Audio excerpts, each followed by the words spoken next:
Hey everybody, it's Dave again with All Safe Pool Fence Nets and Covers. Today we're in Anaheim, California.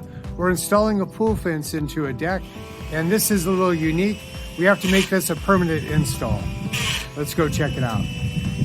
This customer's fence obviously does not meet code, which is why we're doing a permanent install. Before you proceed with a permanent install, you should check your city's requirements. As we've shown in previous videos, you should snap a chalk line for your layout. Mark the pole locations, drill the deck, and install the fence as usual. Here are our list of items you'll need for a permanent install.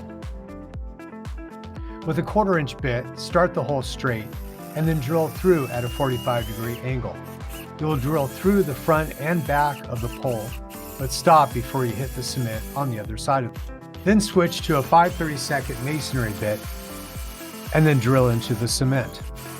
With a 1/4 inch drive, screw the Tapcon cement screw in without over tightening the screw.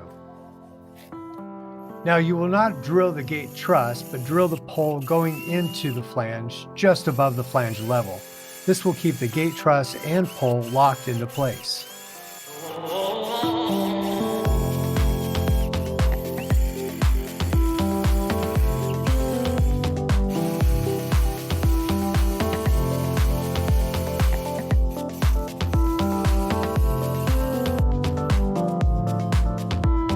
Again, before installing permanently, you should check with your city's requirements so that your customer will pass inspection.